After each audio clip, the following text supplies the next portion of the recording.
জনগণকে স্বস্তি দিতে সরকারের পক্ষ থেকে এবার নানা উদ্যোগ নেওয়া হয়েছে।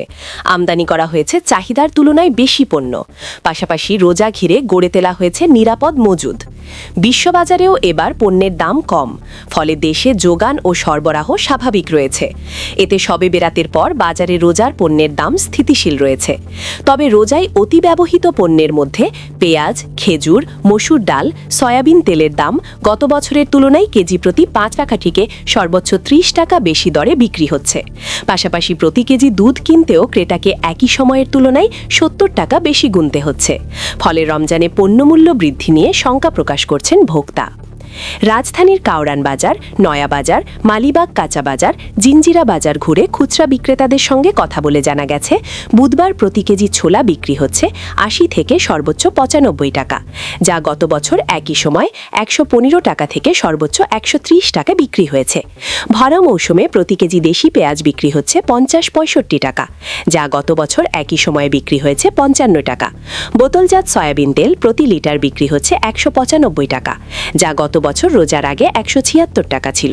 আর প্রতি লিটার খোলা সয়াবিন তেল বিক্রি হচ্ছে 185 টাকা, যা গত বছর রোজার আগে 176 টাকা ছিল। পাশাপাশি প্রতি কেজি সরু মসুর ডাল বিক্রি হচ্ছে সর্বোচ্চ 160 টাকা, যা গত বছর রোজার আগে 140 টাকায় বিক্রি হয়। মসুর ডাল বিক্রি হচ্ছে 120 টাকা এবং মোটা দানার মসুর ডাল 105 টাকা। তবে গত বছরের তুলনায় চিনি কিনতে ক্রেতার কেজি প্রতি 20 টাকা কম ব্যয় হচ্ছে।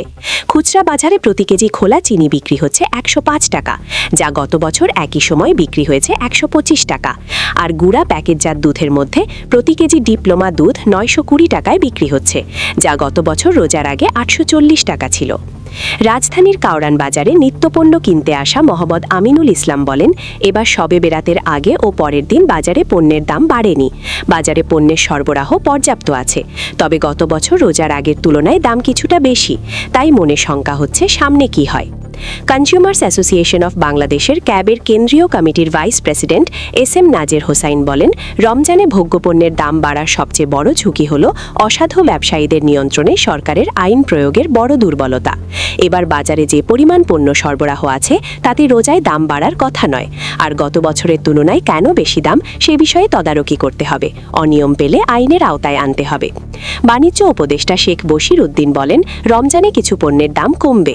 গত বছরের চেয়ে এবার নিত্যপণ্যের গড় আমদানি 40% বেশি।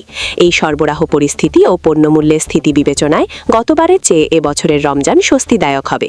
কেউ অনিয়ম করলে কঠোর ব্যবস্থা নেওয়া হবে।